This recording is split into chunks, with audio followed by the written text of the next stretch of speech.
This week, we've got questions on monarchy, aristocracy, the traditional Latin Mass, and Charles explores the king asleep under the mountain motif in folklore.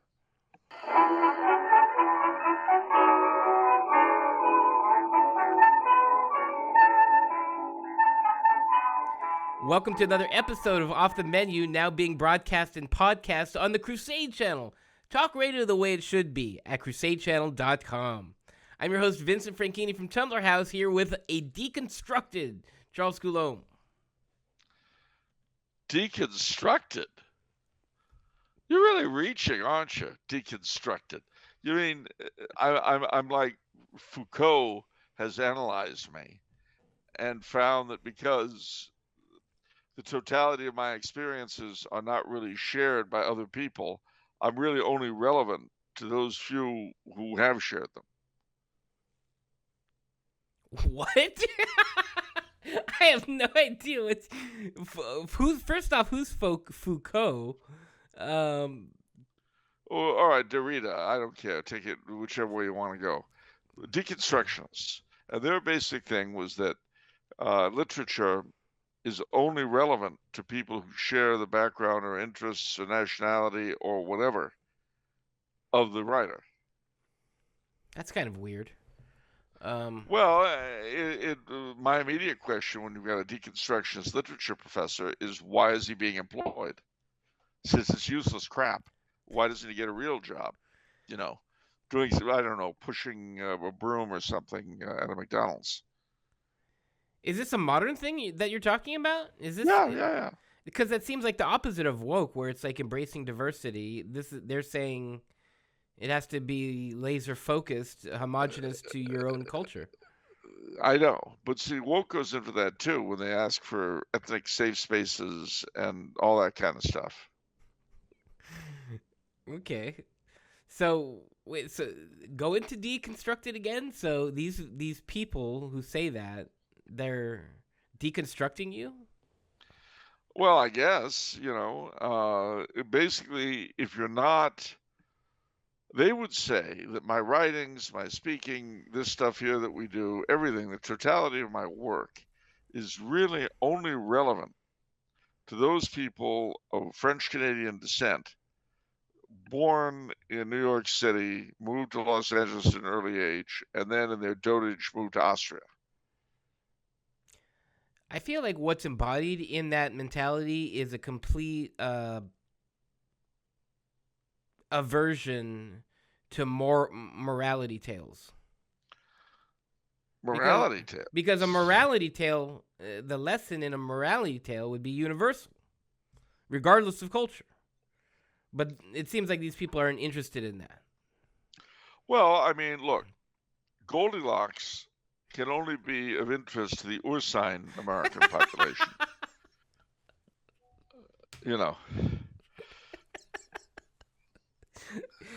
Well, it's interesting. I mean, there's special consideration there. Yeah, well, I mean, Ursine Americans comprise a large part of the population of Yellowstone. Part of the population of Yosemite. I think they've probably got some in the Grand Canyon.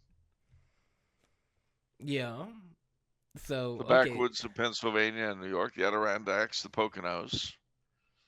And I believe that as long as you're reading to the Ursine Americans, you should read something like Goldilocks and the Three Bears that's of relevance to their own existence.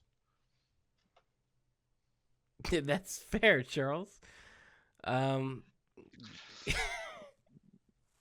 how they came up with the expression "grin and bear it." Interesting. Okay. It was for Ursine Americans. Only, yeah. Okay. And then I guess Little Red Riding Hood. That would be primarily for lupine Americans. That makes sense. Okay. Well, I guess that's certainly a way to approach literature, I guess. Yeah. It is if you're an idiot, sure. Being a low-grade moron is it's a skill. It's a gift. Like the song says, it's a gift to be simple, it's a gift to be dumb, it's a gift to have all your senses going numb. Is that really a song? No. Okay. I think you're drawing from There's a Time. Uh, what? Each Thing Has a Season? I forgot the name of it. Some boomer song. No, I'm taking it from It's a Gift to Be Simple. No, okay. I don't think they mean it exactly the way I'm putting it, but never mind. Okay. So what's new with you, Charles? Well, several things. Firstly, I have to apologize profusely to our, for want of a better word, colleague, Peter Barlow, over at Ask Oki. I have to apologize. Culpa mea culpa mea maxima culpa. I made two mistakes in what I said about them. Firstly, I made the statement that Peter is probably 5 or 10 years older than me. It's not true. He's several months younger. He was born in 1961. Although his response to me said, I must look ancient in those videos. I wouldn't say ancient. I would say of a certain age. Well, that's what he says. Now you're using Yeah. his. Now you.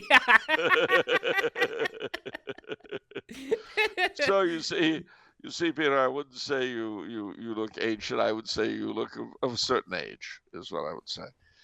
So that's one thing. The other thing is that I thought they were headquartered in New York City because that's where their address is. No such luck. They are not headquartered there. I was assured that they are an intangible firm floating around on the internet.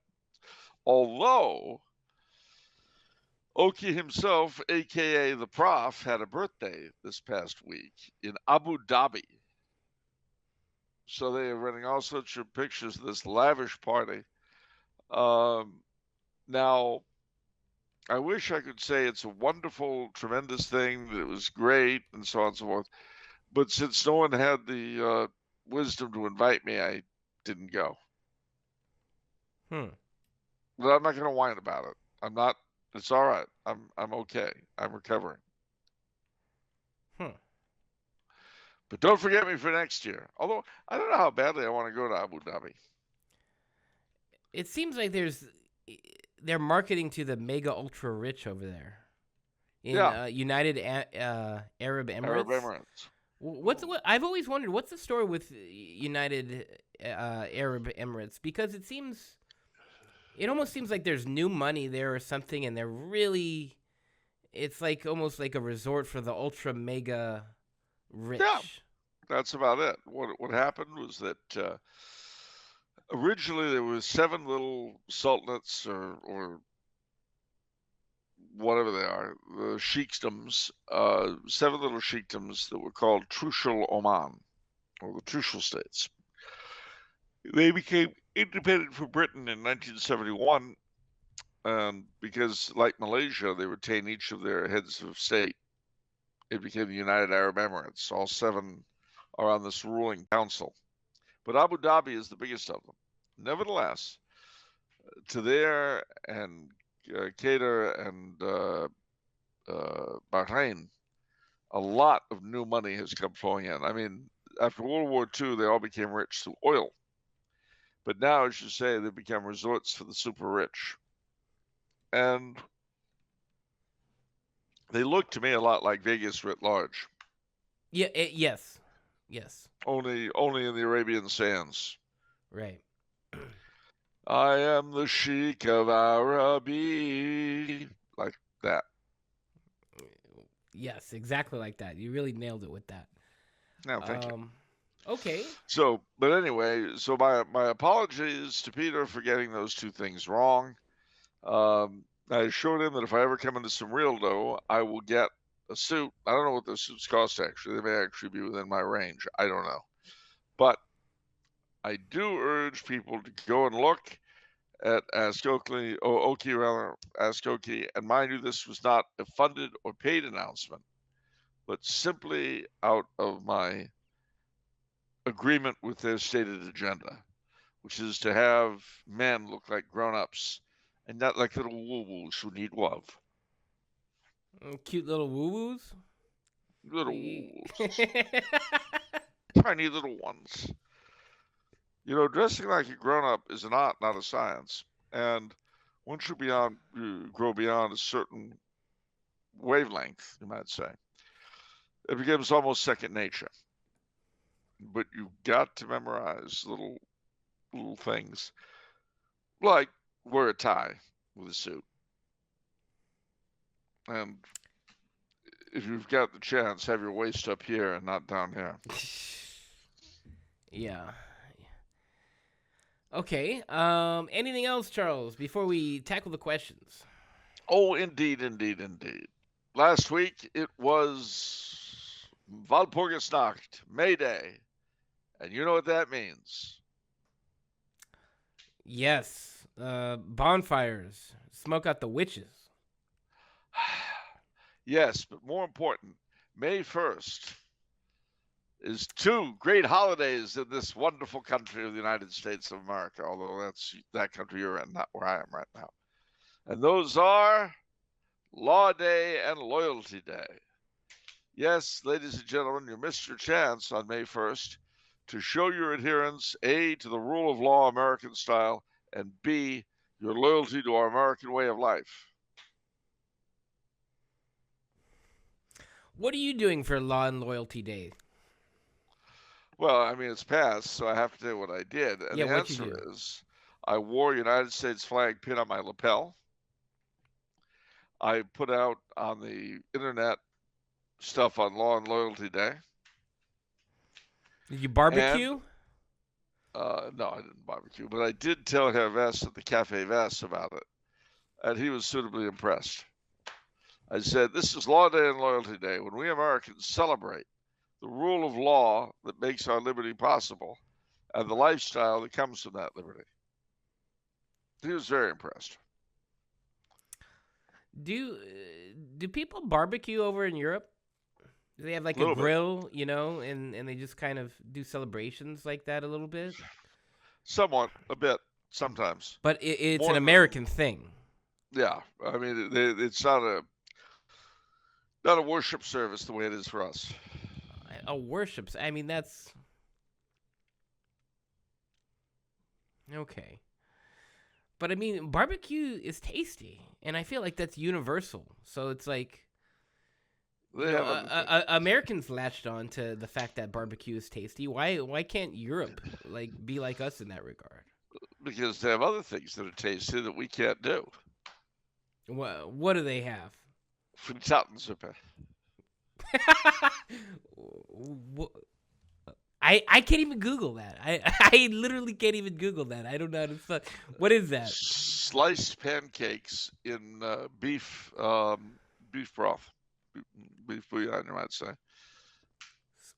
Wait, sliced pancakes in beef broth? Yes. So when you say pancakes, does that mean syrup's involved? No syrup. They're like crepes, but they slice them. I don't even know. That's alien to me. I'm trying to picture those. You know, you should be happy that I'm here to help and to give guidance. But you know that still seems thin to me. It's like, oh, we don't need barbecues. We've got sliced pancakes and beef broth. Really? Is that the best you could do? Oh no. There's a lot more, but in fact, I'll throw a few of them at you, and you can ooh and ah at them and tell everyone you wish you were here eating this stuff. Okay. The first, it's very important, is the Fritatensuppe. Here you go. Okay, let's see. Let's take a gander at what you're presenting. So we've got flattel. Or Fritatensuppe. Looks like that looks weird. What do you mean it looks weird? I don't know. It looks like burnt bread cut in strips and put Well, in some broth. well, it's not. It's not. The Okay, and then that Tafelspitz.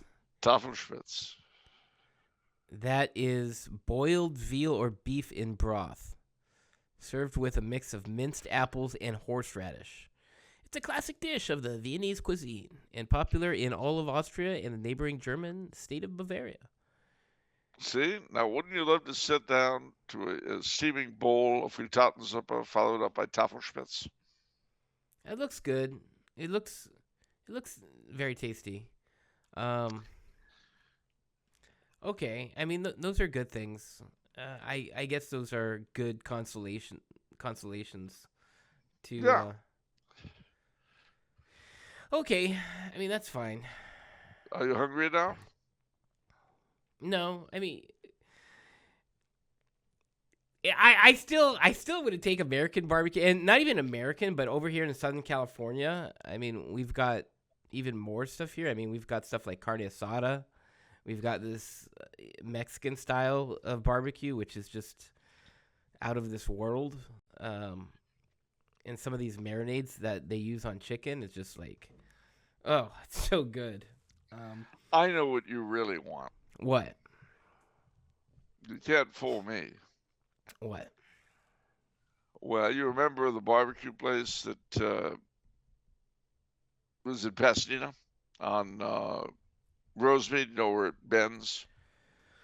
The bar. North of Foothill. I mean, I know what you're talking about. I've never gone to a barbecue place up there. I don't know what you're referring to. Well, they have something that's a very important element in California cuisine. Go on. Extremely important. You better not be making a joke at the cost of California. No, no, I wouldn't do that. That would be like kicking a cripple when he's down. No. Here you go.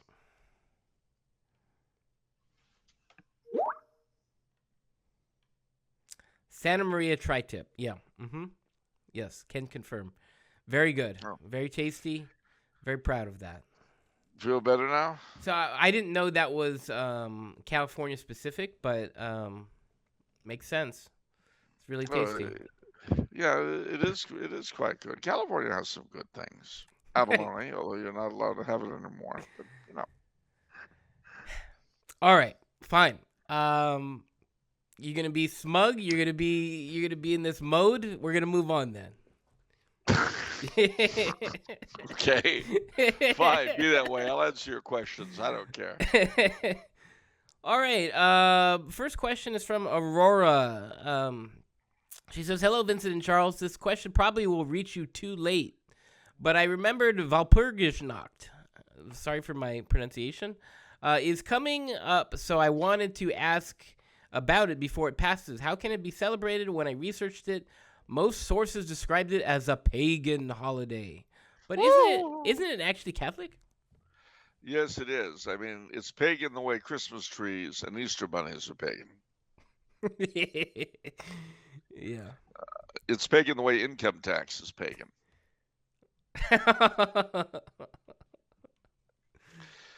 How do you celebrate Walpurgisnacht? Well, frankly, bonfires are the best way.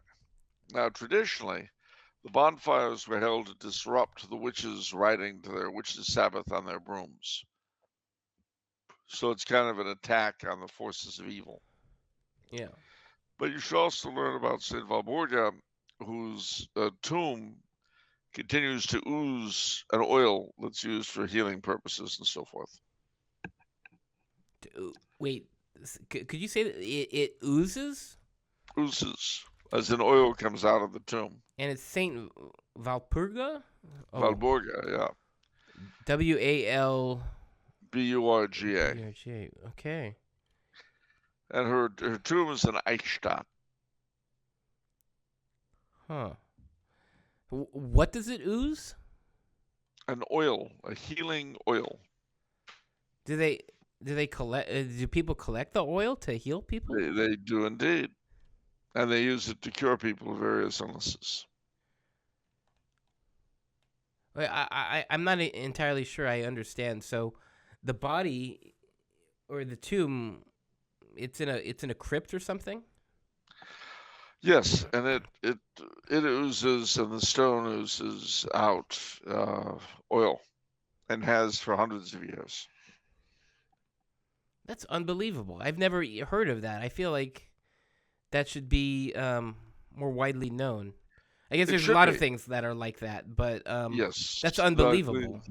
St. Nicholas's tomb does the same thing, But I mean, they're too busy with liturgical dance and suppressing the Tridentine Mass. They're busy.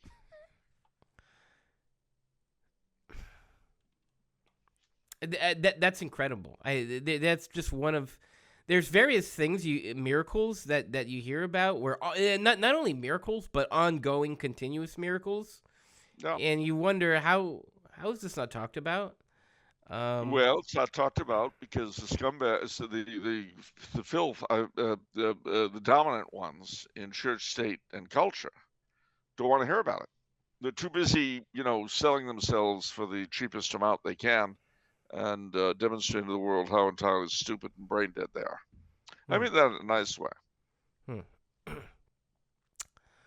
All right. Tampa Tobacconist has a bunch of questions for you. He says, "Dear Sir Charles and Don Vincenzo, I hope you're both doing well. I have several questions today. Number one, what advice would Charles give to an English king or Prince of Wales considering reconciling with Catholicism? Does Charles think that the 1701 Act of Settlement would be enforced today, or would Parliament fill the gap with quick legislation? What other effects might the conversation of a reigning British monarch or heir apparent have on British society? Would it jeopardize the British monarchy or strengthen it in today's political climate?" Well, I think an awful lot would depend upon the personality of the sovereign. In other words, if the person were kind of weak, etc., then the opponents of the faith might very well step all over them. But if the individual was exciting, dynamic, and able to make his opponents look stupid on television, then he might very well manage to win. But a lot would depend on the personality of the king who wanted to become a Catholic. Okay. It's the difference between someone who craves a constitutional right and someone who faces his government, and says, "What part of your worthless do you not understand?" What's this aspect of the question? The 1701 Act of Settlement? What's that all about? Well, that was ultimately the result of a Whig government not wanting Queen Anne to leave the throne to her brother King James III, as would be, which is why she has a how do I put it? Well, it was actually the beginning, in a sense, of the modern monarchy. So the Act of Settlement placed the succession purely in Protestant hands and guaranteed that Queen Anne's success would be not her brother, James III, but her remote cousin, George I, the Elector of Hanover. Okay. So you're saying none of that matters if the king had a certain personality. Yeah, if the king who converted had sufficient personality to say, you know what, I understand you're trapped in the 18th century. That's nice, but the rest of us are living in the here and now. Wouldn't it be nice if you could join us? Hmm. In other words, a king who had really mastered the modern rhetoric, etc. Okay. All right. Speaking of monarchs and the church, I recently read that there's reason to believe Alexander the First of Russia was not only planning on reconciling with the Catholic Church himself, but in ending the schism between the Russian Orthodox Church and the Catholic Church. It also seems that Alexander may have been murdered or martyred by anti-Catholics in his imperial court to stop this. Could Charles please share what, if anything, he knows about this? What would the world have looked like if Russia were Catholic for the past 200 years? Well, both Alexander and his father Paul were very pro-Catholic. Paul accepted the Grand Mastership of the Order of Malta and was quite friendly to Catholics, as was Alexander the First. Alexander the First, of course, founded the Holy Alliance, which brought together all the major monarchs of Europe in defense of the Christian religion, the religion of our Savior, as they call it. He was close to Pope Pius VII, and after a fire at St. Paul outside the walls, he donated a bunch of malachite columns to that cathedral. I don't know that he was going to try to reconcile the church to the Catholic Church, the Russian Orthodox to the Catholic Church, and I don't know if he was done away with. But what I do know is that apparently he was the most pro-Catholic czar in a long, long time. Now, what would it have looked like if Russia had come in? Much better. Much better. I have no doubt that the Russians, the Austrians, and the Prussians, between them, would have been in a position, especially with Russia became Catholic, to settle the affairs of Europe in a much more equitable way than they were settled. You know what's interesting? What hits me with this question is you've got potentially a monarch seeking to erase the schism, right? Yeah, Which yeah. is reminiscent of Sigismund. Sigismund? Sigismund Yeah. and yeah, well, and also a couple of attempts by various Byzantine emperors to end the schism. So that's an interesting question to me. Is that really, is that like the only way to, or is that the easiest way to end a schism, is to have this sort of monarch figure in the middle, which in a certain sense it kind of makes sense that that should be the way, because you have Oh, this mediator between two feuding parties. So it sort of makes sense that how could these two long-standing feuding parties mend it except with a mediator? yeah. So And yeah, I think that Alexander, having played that role for Europe as a whole, was in a good position to play it, for the two churches. Also, I have to recommend to our listeners, whoever you guys are, I've got to recommend the book Russia and the Universal Church by Vladimir Soloviev, which explores this very issue. hmm. It's this line of thinking, it's interesting to ponder moving forward how to reconcile the Russian Orthodox with the or the Orthodox in general with the Catholic Church, Yeah, um, because who's the mediator then? it becomes very difficult, um, very difficult indeed. And frankly, I've always felt that our shared Catholic and Orthodox belief in the imperium, in the empire, would one day bring us all back together. But who knows? I don't. Okay. Can Charles share his general thoughts about the quote "king asleep under the mountain" motif in folklore, such as the story of King Arthur? Does Charles believe that any of these have some sort of basis in fact? Speaking of which, does Charles have any recommendation for books that compile Catholic folklore? 3 different questions. Well, first, I feel like joining the king asleep under the mountain right now, but we'll set that aside. Sounds like a good move to me. But no, this is a very widespread motif, ranging from King Arthur in the British Isles all the way to the Emperor Constantine XII, Blessed Constantine XII, in Constantinople. The king under the mountain who will arise when his country, his people need him the most and set things to rights.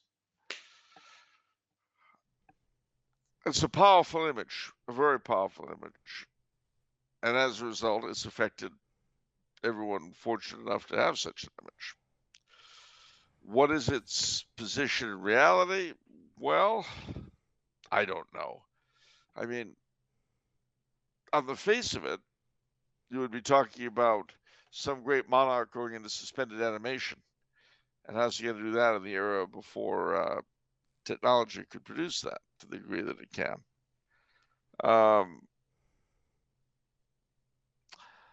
No, I suspect that I suspect that the power of the image of King Arthur coming back, of Frederick Barbarossa arising, because it's so universal, while I don't know that there's any truth to any one of them is really buried under the mountain, it is an important motif for the human mind, because the idea that a great hero of old will come back, save the day, end right wrongs, end the threat, it's a very powerful one, and one that I think we all of us wish could happen today. If King Arthur's coming back, let him come back now.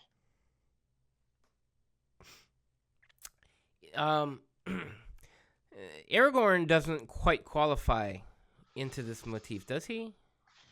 No. But it's kind of the same feeling. It's the same feeling, and many an attempt to retake a throne has had that feeling. Yeah. To do or die in honor of the king. I want, it's almost, to what extent is this sort of feeling got roots in the Bible, where? Well, I think in the rootedness of Christian kingship in the figure of Christ the King, I think that is part of it. That the king is the Christ figure, and he resurrects the way Christ did. Yeah. Okay.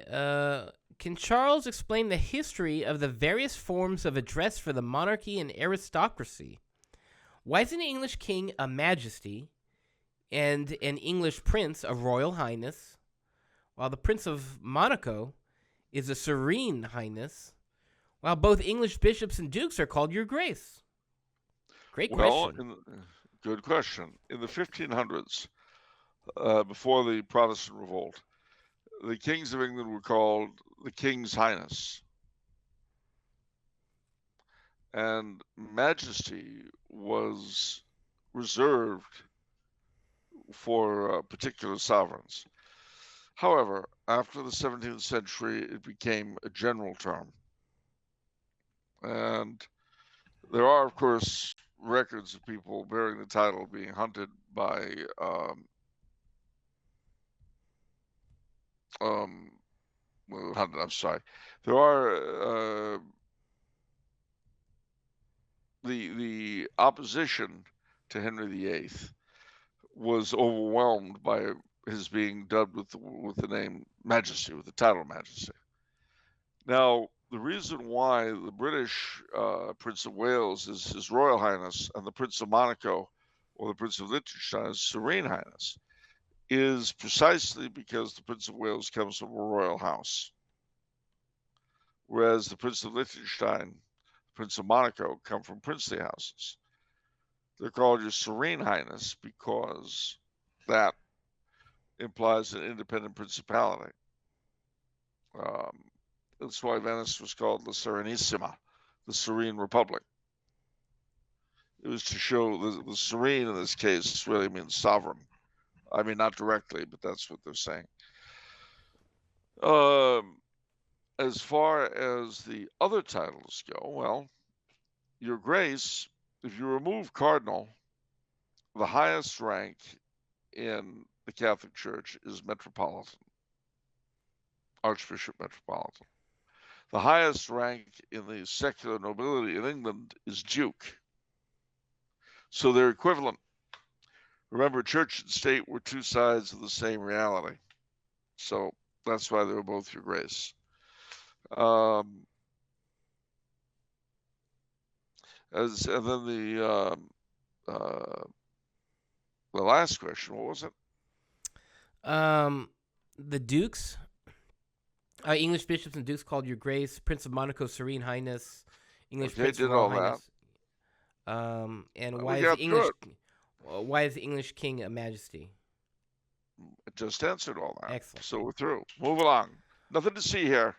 Just a bunch of English royalty. Now move along. Imagine that. Move along. If Chief Clancy said that, just a bunch of English royalty here, move along. Just a bunch of nothing to see here now. Just a bunch of English royals. Move along. Wow. All right, final question for the episode. Sir Charles and Don Vincenzo, I'd like to ask both of you to share your thoughts about how we might rephrase or reframe our discussions about the traditional Latin Mass. While Summorum Pontificum obviously did a lot of good, it also shaped the Latin Mass discourse into one of attachment, with Pope Benedict XVI writing, for example, that in, quote, some regions, however, not a few of the faithful continue to be attached with such love and affection to the earlier liturgical forms, which had deeply shaped their culture and spirit, end quote. Traditionalism has been branded as an attachment to some vague aesthetic preference. This just reinforces a subjective, pick-what-you-like view of the liturgy. While aesthetics are important, it's actual differences in the form of the liturgy that hooks most traditionalists. Will both of you gentlemen please share your thoughts about how we can more precisely explain our love for tradition? P.S. If Spin Master Charles could make a chow mein sandwich sound decent, surely he can think of better wording than attachment. P.P.S. Don't call me Shirley. Well, Shirley. No. Well, firstly, it's a tall order, but not a bad one. The truth is that the real reason we prefer the Tridentine Mass is not aesthetic at all, although certainly that's there. The real reason is that it better expresses what the Church teaches is happening in the sacraments than the new Mass does. And in between, it also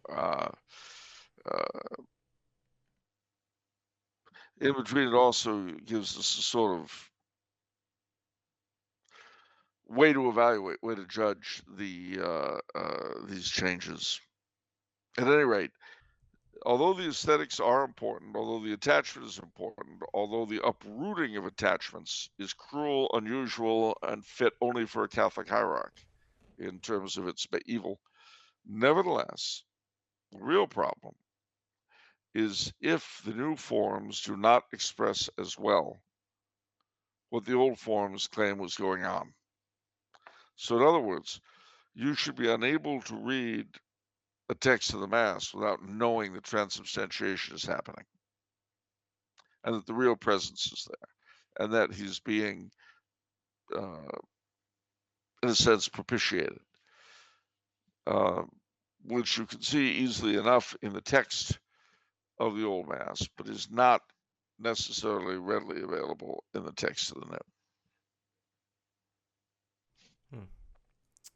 Yeah, I would say it's a lot because I'm really bound up in getting people more into the traditional Latin Mass, and you reflect on what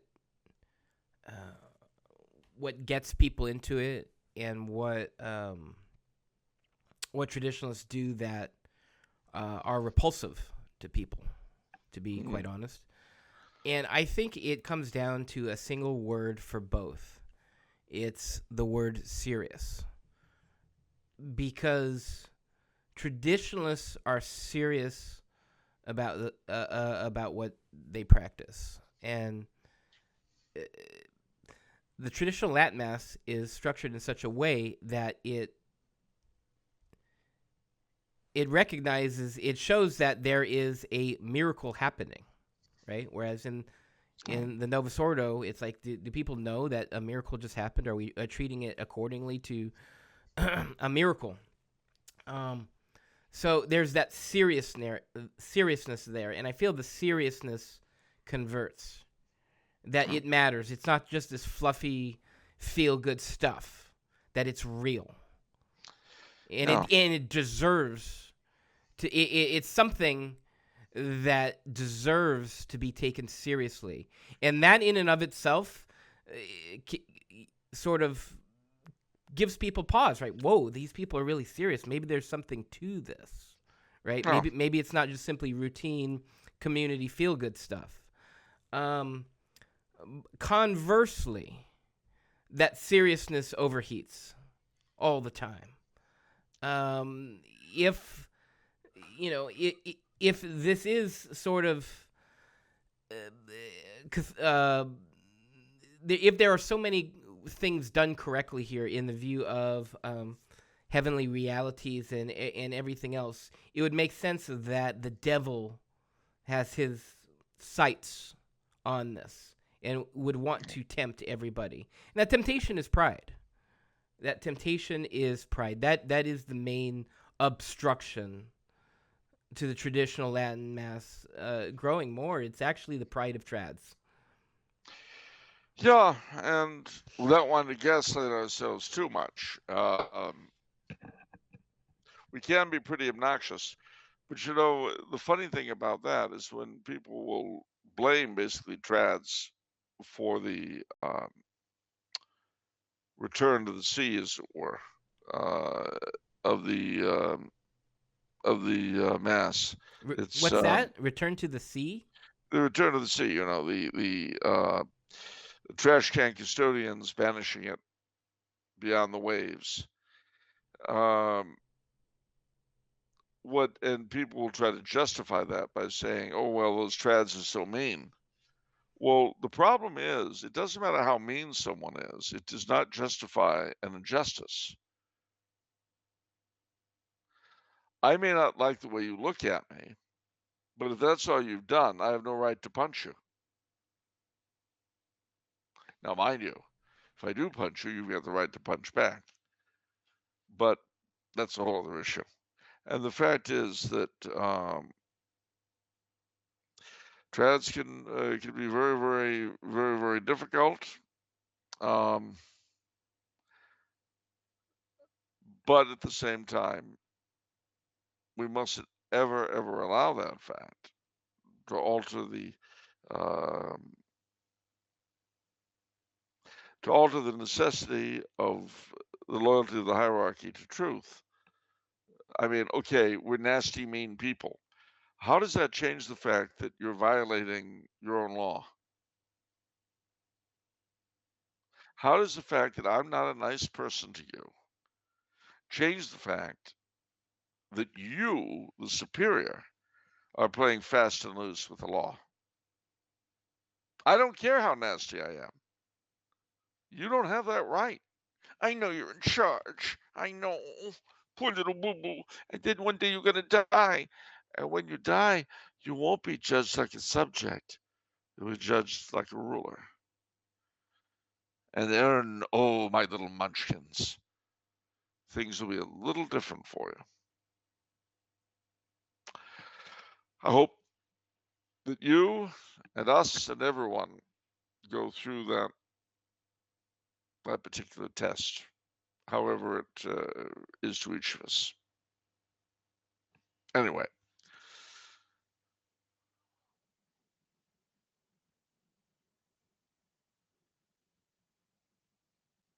well, they should say uh, you want to see the Catholic faith presented as clearly as possible, and that's what you'll see. Yeah. Because everybody knows that everyone who isn't part of the problem knows that the faith has been obscured in teaching and catechesis these past several decades. Yeah. Come see it unveiled in all its beauty.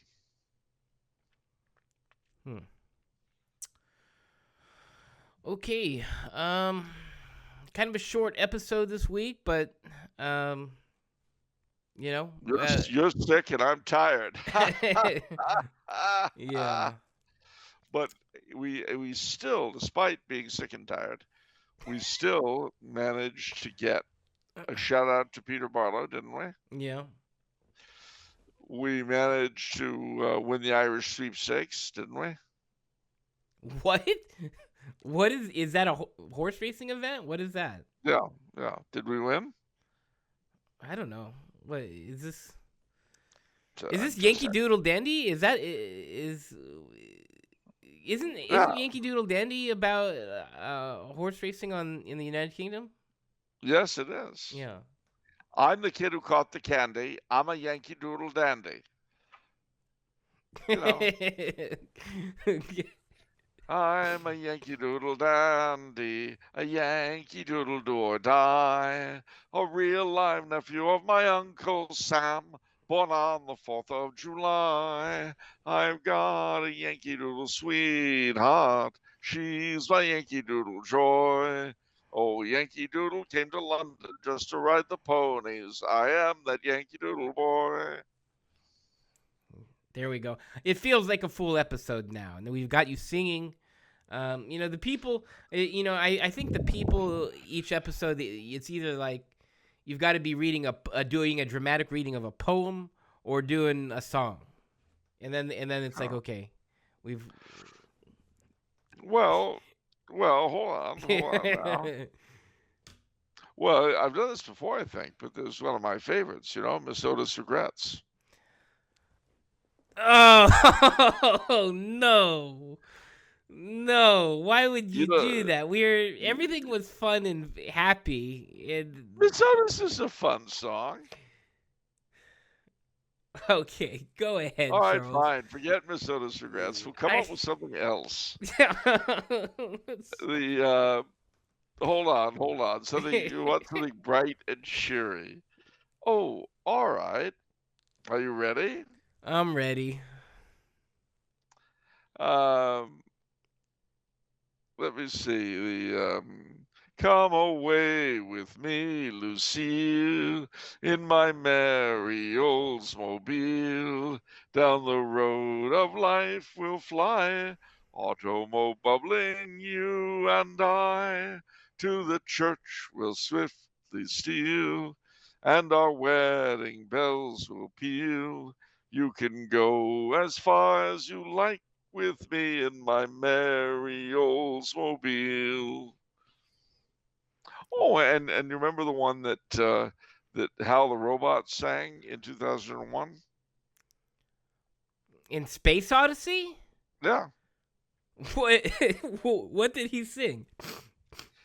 Daisy, Daisy, give me your answer true. I'm half crazy, all for the love of you.